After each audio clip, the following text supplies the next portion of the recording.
El patrimonio cultural es una de las mayores riquezas que tiene un país y en ese contexto el archivo musical de Chiquitos y todo el desarrollo del movimiento cultural que se ha realizado y desarrollado en los últimos 20 años alrededor de las misiones de Chiquitos y también después de Mojos es valiosísimo. Conversaremos con una persona que ha acompañado y contribuido a todo este proceso. Me refiero a Ana Luisa Arce, quien acaba de terminar su gestión como presidenta de la sección de Proarte y Cultura, APAC, que organiza el Festival de Música Barroca, y también se ha dedicado a la investigación histórico-musical. Ana Luisa tiene 10 años de estudio en piano, continuó su formación en musicología, historia y liturgia con el doctor Piotr Narot, quien también ya estuvo en este espacio digital. Desde el año 2006 viene trabajando en el rescate y puesta en valor de las expresiones culturales de la herencia jesuítica del Oriente Boliviano, de Chiquitos y de Mojos. Ha incursionado en el estudio de la música barroca colonial, tanto la misional como la catedralicia, y desde el año 2000, ya más de 20 años, viene colaborando con la Asociación Proarte Cultura, donde se inició como colaboradora voluntaria. Actualmente está terminando esta gestión el año 2021, que había iniciado el 2018 como presidente de APAC. Ana Luisa, muchas gracias por estar en este espacio digital. Gracias, Oscar. Yo encantadísima de estar aquí compartiendo con vos. Bueno, primero me gustaría que nos cuentes cómo ha sido la gestión que has desarrollado en APAC. Bueno, vienes trabajando más de 20 años apoyando a APAC, pero como presidenta, sé que la pandemia nos ha afectado a todos, pero ¿cuál es el estado actual de toda la promoción y gestión cultural que realiza APAC? Bueno, cuando nosotros asumimos como directorio y yo a la cabeza de ese directorio, teníamos la visión común de pasar de ser una institución de vocación a ya darle a modernizarla, ¿no? Y en ese sentido eso fue una gran ventaja porque, como te digo, todos compartíamos esa visión. Y otra de nuestras ideas también y nuestros planes era ya empezar a generar ese cambio generacional. De hecho, los contextos que vivió la sociedad también nos hizo ver de que había que hacer ese salto cualitativo en lo que se refiere al proceso de administración, a la gestión de proyectos, a la captación de recursos. Entonces, realmente estábamos listos para decir, bueno, a ver, demos ese siguiente paso porque ya APAC la sentíamos una institución madura, ¿no? Pero hay ciertas cosas que uno tiene que ir regulando dependiendo del contexto. Entonces, eso fue una gran ventaja, que todos comulgáramos con esa misma visión. Y ya en sí, la gestión nuestra del 2018 al 2021 ha sido una gestión que ha estado marcada por diversos acontecimientos adversos. Primero los incendios en la Chiquitania, después la crisis política y ya para ponerle la cereza a la torta, la pandemia. Entonces este contexto ha hecho que esa gestión tenga dos partes, por así decirlo. La primera parte, más o menos un año y medio, en la que hemos trabajado con relativa normalidad. Hemos podido realizar nuestras actividades que siempre hacemos. Se realizó el Festival de Teatro, se realizó el programa Formando Formadores en Comarapa, pudimos hacer nuestro encuentro musical navideño. Entonces estaba todo muy tranquilo y en paralelo íbamos ejecutando esto que nos habíamos propuesto, que era darle ese salto cualitativo en cuanto a la gestión y a modernizarla. Pero la otra mitad, ya con la pandemia, ahí eso nos obligó a dar un freno drástico en todo nuestro accionar, porque bueno, por razones obvias ya no se pudo realizar el festival y tuvimos que parar. Pero como hay un refrán que dice que unos lloran y otros venden pañuelos, y todavía nosotros con la idea de fortalecerla institucionalmente APAC hacia adentro, entonces este tiempo lo hemos utilizado para eso. Hemos trabajado en nuestro archivo documental físico de la oficina, hemos renovado nuestra página web, varias cosas que realmente las teníamos en el tintero y que al final a veces no se las puede hacer porque estamos en el afán del festival y que no hay tiempo para nada. Uno de los grandes logros de nuestra gestión ha sido encontrar un espacio para nuestras oficinas y para nuestro depósito. Para que te des una idea, nosotros pagábamos $1,600 de alquiler cada mes. Entonces, si nosotros no hubiésemos logrado esta posibilidad de estar ahora en los huérfanos y de ya no tener que pagar ese alquiler, hubiese sido grave, hubiese sido realmente un golpe muy duro para la institución. Así que bueno, como digo, ese ha sido uno de los logros más importantes realmente de nuestra gestión, porque esto nos da tranquilidad para los próximos 5 años. Entonces, como digo, le hemos sacado la ventaja, ¿no? A la pandemia, y ahora te puedo decir que estamos listos para comenzar de nuevo, para arrancar, porque en las oficinas de APAC nunca murió la esperanza. Y así como no ha muerto tampoco en las misiones. Qué bueno. Y hablando de las misiones, recientemente leí un artículo tuyo, Ana Luisa, publicado en el portal público.bo, en el cual hablabas de esta relación casi indisoluble que hay entre la música y las misiones. Y te has dedicado a investigar justamente todo este campo, todos estos años anteriores. Me gustaría que nos comentes, que nos introduzcas para quienes no somos tan conocedores del tema. Claro, de hecho, para entenderlo todo el proceso, como mencionabas al principio, yo me involucro en APAC en el año 2000, que para mí fue el año glorioso en el que mis 4 hijos iban al colegio, porque con 4 hijos te imaginarás que no queda mucho tiempo, ¿no?, para otras cosas. Entonces yo dejaba a los chicos al colegio, me iba a APAC y volvía y así empecé yo a trabajar. Entonces yo he pasado por muchas áreas de APAC y así fue que yo comencé a conocer el trabajo de Piotr y a trabajar más cerca de él como su asistente, siendo que yo tengo conocimientos de música, ¿no? Entonces APAC ha sido la plataforma para que yo descubriera ese campo tan gratificante y tan inmenso que es el tema de la investigación, ¿no? Realmente fue ahí donde yo aprendí. Soy privilegiadísima porque yo le he tenido la universidad en mi casa, porque a mí el padre me daba clases de liturgia, de teoría musical, me hizo conocer los archivos, no solo el de Chiquito, sino el de Mojo, el de Sucre. Entonces, ahí concluye una etapa y yo ya empiezo la siguiente, en la que ya es yo hacer mis propias investigaciones y mis propias publicaciones. Y la primera fue la documentación de la fiesta patronal de Santa Ana de Velasco, que recuerdo que Piotr me dio el reto y me dice, te voy a dar 3 palabras y vos vas y lo haces. Te contactás allá con los maestros de capilla, que era don Januario Osorio Co, que nos dejó falleció el año pasado don Januario justamente por el COVID. Entonces él me dijo, bueno, novena, vísperas, fiesta. Y con eso me lanzó. Entonces yo empecé a ir a Santa Ana y claro, yo fui pensando, bueno, va a ser una visita de 3 horas, me van a contar todo y listo. Y ya cuando volví a Santa Cruz, ahí yo me di cuenta que esa era la punta del iceberg. Y no solo eso, sino que para entenderla la fiesta hoy en día, sí o sí, uno se tiene que ir atrás en el tiempo. Y ahí me enganchó.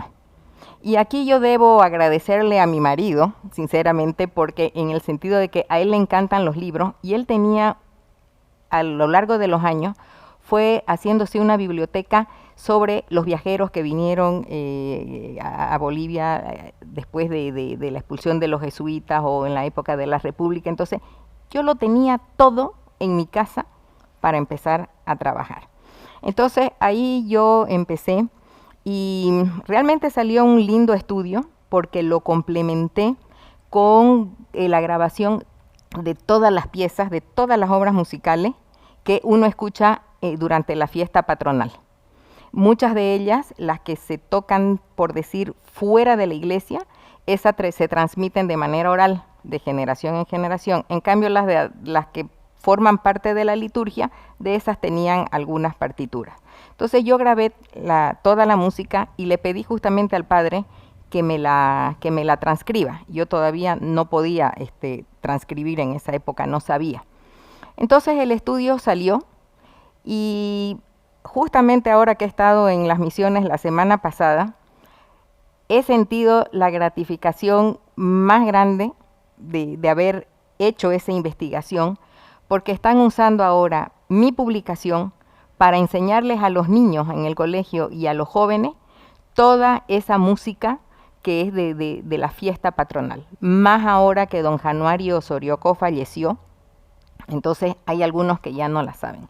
Entonces ese fue mi primera publicación.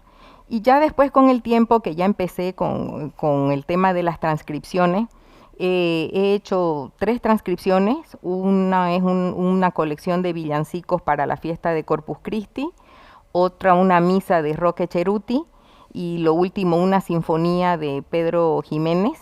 Las últimas 3 son del archivo de Sucre. Pero entre medio, cuando estaba haciendo lo del catálogo de los copistas, ahí apareció una misa cruceña y me llamó la atención. Y así fue con la misa cruceña, fue con lo que yo paré las orejas y le pedí a Piotr que me enseñe, que me explique, para ver, porque yo quería transcribir. Entonces, ahí él de nuevo me guió y ese fue mi primera transcripción, y que de hecho esa misa la fue interpretada por el coro Santa Cecilia hace ya varios años. Claro. Está todavía sin publicar, pero entonces cómo se ha ido ampliando mi horizonte desde que yo entro a PAC, ¿no? Bueno, y todo ese trabajo yo diría que es realmente invaluable. Yo recuerdo una experiencia personal cuando organicé la visita de Mario Vargas Llosa y visitamos las misiones con él. Conocimos a don Januario en Santa Ana de Velasco y él nos contaba cómo él había aprendido de sus padres, de sus abuelos, y esa tradición oral es lo que ha permitido transmitir toda esa música. Pero creo que también en ese momento don Januario era el último que quedaba, digamos. Entonces, si no se recopila con este tipo de investigaciones y trabajo como lo que ha realizado el padre Piotr y como lo que realiza tu persona, realmente es un patrimonio que se pierde para siempre. Así es, sí. Y algo que me impresionó mucho, y por eso también me gustaría que nos expliques bien cómo funciona esto, fue cuando nos comentan que en la refacción de las iglesias encuentran lo que llamaban estas petacas, estas maletas de cuero de la época colonial, en la cual habían todos estos papeles de 200, 300 años que se habían conservado milagrosamente, que se transmitían de generación en generación en los pueblos chiquitanos y que constituyen hoy el archivo musical de Chiquitos, que para que todos creo que lo apreciemos es algo único porque no lo tienen en las misiones que quedaron en Brasil, Argentina o Paraguay. Exactamente. Bueno, de hecho, si bien es cierto que yo lo conozco, el archivo musical de Chiquitos, no es mi expertise, ¿no? Y lo que yo he leído, la lectura que yo he realizado de todas las publicaciones o artículos de los expertos, claro, a mí me llega yo puedo llegar a afirmar que ese patrimonio es único, es singular en el mundo, ¿no? Más no digo que podría hablar más del archivo de Mojos, pero del archivo de Mojos sí yo he realizado un catálogo. ¿Y qué han encontrado ahí en el archivo de Mojos? En realidad, que es justamente del artículo que ha salido publicado hace un par de días, bueno, ese artículo en realidad es el resultado de un estudio que duró 5 años sobre Mojos. Y en esa época yo era asistente de Piotr. Yo lo estaba colaborando en la revisión de cada uno de los manuscritos.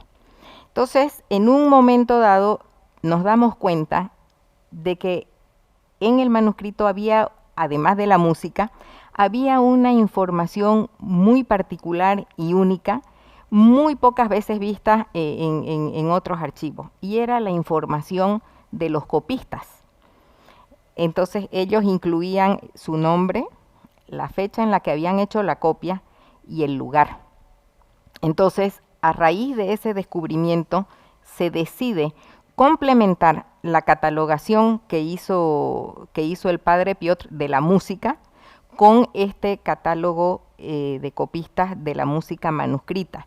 Y eso ha sido realmente un trabajo así espectacular, un hallazgo tremendo, en el sentido, cuando él me lo propuso, me dice, no va a ser una cosa tan complicada, podríamos pensar que vamos a encontrar unos 50 copistas a lo largo de todo este tiempo.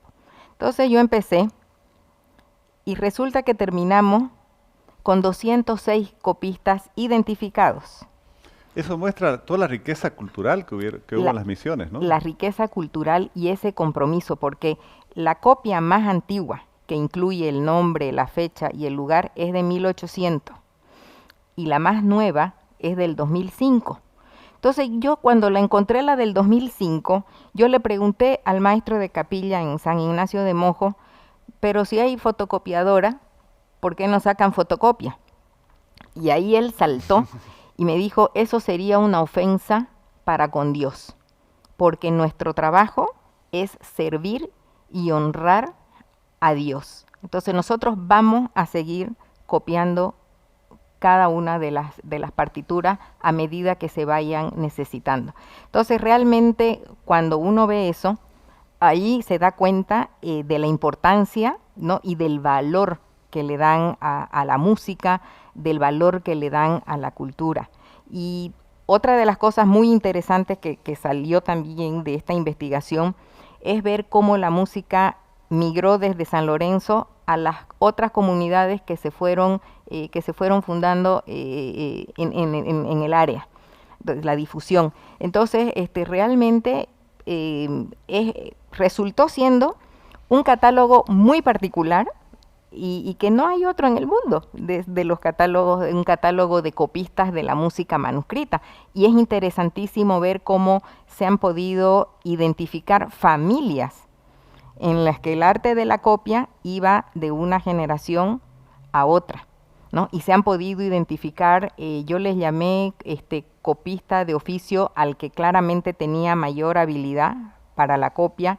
Después ya viene el copista de devoción, que ya con un conocimiento menor de la música, pero todavía luchando, ¿no?, y poniendo todo su conocimiento para que no se perdiera no solamente el arte de la copia, sino que no se perdiera la música.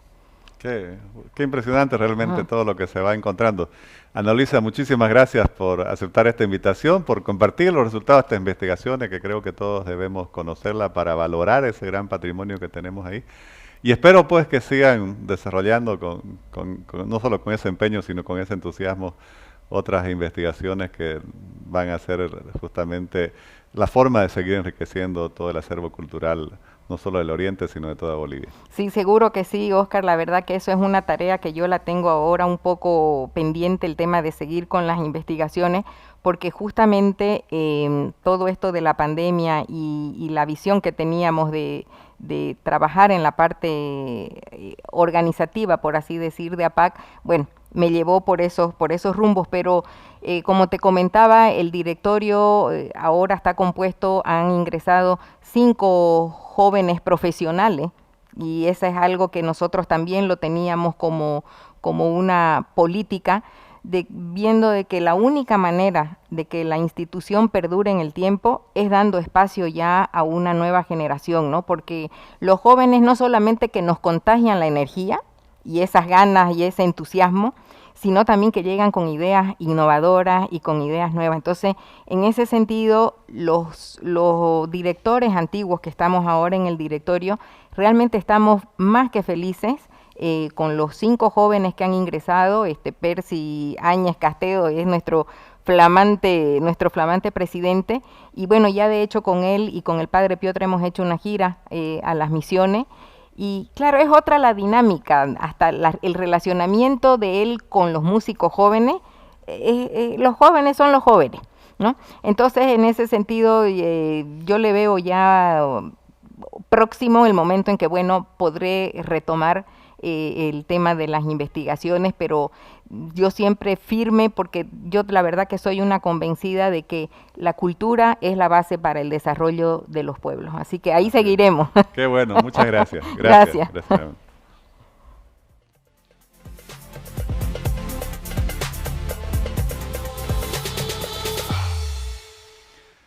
La última frase de nuestra invitada en este episodio creo que resume todo. La cultura es la base del desarrollo y realmente qué agradecidos debemos estar todos con personas como Ana Luisa Terceros, como Piotr Narot y todos quienes, por ejemplo, trabajan y colaboran con APAC. Muy buena noticia también que haya gente joven que se está incorporando al directorio a seguir promoviendo la cultura. Esto es fundamental, es un patrimonio realmente de un valor inmensurable y que se pone en valor en la medida que hay personas que lo rescatan, que lo preservan, que lo dan a conocer, que lo promueven y que lo entregan justamente como base de la cultura de las nuevas generaciones bolivianas.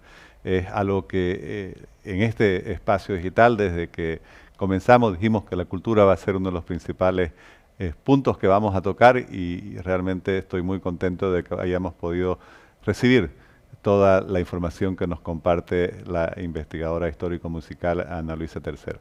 Muchas gracias por habernos seguido en este espacio digital.